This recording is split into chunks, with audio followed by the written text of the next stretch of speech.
Quoi faire pour protéger tes 10%, tes liquidités? Salut petite merveille, chaque jour je t'aide à créer ta réalité. Tu connais la technique des 10%? Si tu connais pas, je t'invite à aller voir les autres vidéos. La technique des 10%, très rapidement, c'est 10% de tout ce que tu reçois comme flux d'argent, tu le mets de côté. Et il y a plusieurs manières de le mettre de côté. Habituellement, on pense à le mettre de côté sur un compte bancaire, un livret A, un truc comme ça. L'idée, c'est pas de le dépenser, c'est il te sert deux choses en fait. Il te sert vraiment en cas de panique, de détresse, voilà, tu as ton petit matelas. Et puis autre chose, il te sert au niveau vibratoire à avoir une somme d'argent qui s'accumule, et plutôt à être dans une logique des j'ai de l'argent, voilà, tout va bien.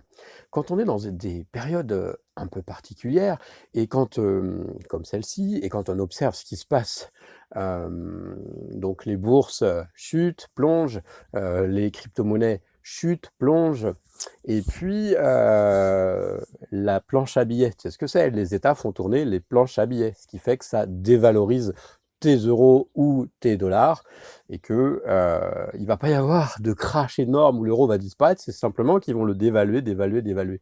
Tu sais, dans les années de guerre où on voit une BD comme ça, des fois, on voit le gars, il a une brouette remplie de pièces d'argent, remplie de... Ah mince, j'ai anticipé, rempli de billets, et sa brouette, en fait, tu vois quelqu'un qui vide ce qu'il y a dedans et qui s'en va avec la brouette, parce que la brouette a plus de valeur finalement que tous ces billets.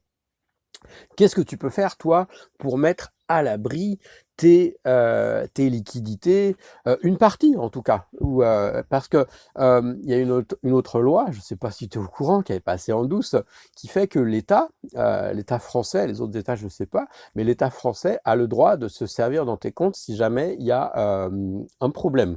Oui, oui, c'est pas, renseigne-toi, c'est pas la science-fiction. Voilà. Donc, ce que tu peux faire, il y a un des moyens les plus simples, c'est d'avoir des métaux précieux. Oui, des métaux précieux, donc de l'or, de l'argent, platinium. Pourquoi? Parce que ce sont des valeurs refuges de tout temps. L'or a plus de 5000 ans d'histoire. Mais alors, si je te dis ça, tu me dis, oui, mais on fait comment? Alors déjà, il y a un truc à éviter, c'est tout ce qui est l'or papier. Tu vois, il y a des trackers sur l'or ou sur l'argent, mais c'est du papier, donc on peut considérer que c'est du vent. Donc c'est bien d'avoir de l'or physique. Mais du coup, on fait comment pour avoir de l'or physique? Parce que quand on pense à or physique, eh bien, on pense tout de suite au lingot. Effectivement, le lingot de 1 kg, il vaut à peu près 47 000 euros. Ce qui fait que c'est bien pour acheter des appartements, d'en avoir quelques-uns, mais c'est pas très liquide, tu vois. Pour aller acheter ta baguette de pain, tu vas être un peu embêté. Et du coup, il y a une autre solution. Il y a une autre solution, peut-être que tu la connais, peut-être que tu la connais pas, mais je voudrais te parler des pièces. Tu peux avoir des pièces d'or et des pièces d'argent. L'intérêt d'avoir des pièces d'or, bah, c'est que une pièce vaut à peu près 1000-1500 euros. Ça dépend en fait de la grosseur de la pièce. Ce qui fait que dans ta poche, dans ta main, tu peux avoir, si tu as 5, 6, 10 pièces, tu vois, tu peux facilement te balader avec l'équivalent de 7000 euros, 8000 euros, 15 000 euros. Et si tu prends l'avion, si tu as besoin de te déplacer, c'est très discret. Eh oui, parce que si tu as une liasse de billets comme ça c'est pas terrible. Si tu as quelques pièces de monnaie comme ça dans ton portefeuille, tu peux partir n'importe où et c'est tranquille, tu vois. Et l'avantage, c'est que tu peux les convertir. Il y a des comptoirs d'échange dans toutes les grandes villes. OK? Et il y a encore une autre catégorie d'actifs, enfin ouais, une autre catégorie. Donc les pièces d'argent, c'est une pièce d'argent vaut environ, alors le cours il varie tout le temps, hein, mais vaut environ 25 euros. Ce qui fait qu'avec quelques pièces d'argent, ben, tu peux avoir en réserve, si jamais il y a besoin, tu vois, c'est pas une question de parano, c'est juste une question de préparation, tu vois, là, je suis dans mon lieu de pas de survivalisme, mais dans un lieu secret qui permet, si jamais il y a besoin, de savoir quoi faire. Et donc, comment t'en procurer?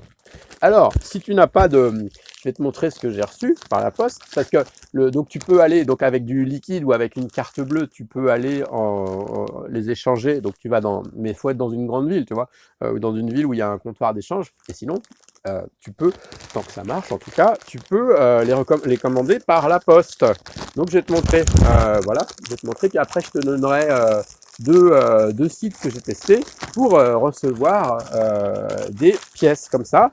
tu vois, tu reçois un paquet complètement anonyme, c'est pas de la cocaïne, hein. Je vais te montrer comment faire. Donc après, voilà, dans la description, je te donne un lien où tu peux acheter, c'est des sites de confiance. Donc il y a un site qui est en Angleterre et un site qui est en France, où tu peux acheter des pièces. Voilà, tu peux. Alors attends, comment ça s'ouvre? Tu peux acheter des pièces. Tu peux aussi acheter des lingots, hein. Je suis pas sûr que tu aies des lingots, mais au moins tu vois quelques pièces. Tu peux avoir l'équivalent, tu peux te mettre de côté l'équivalent de quelques milliers d'euros. Et puis voilà, si jamais. Et puis même s'il y a pas de crise, tu vois, plutôt que d'avoir tout en argent.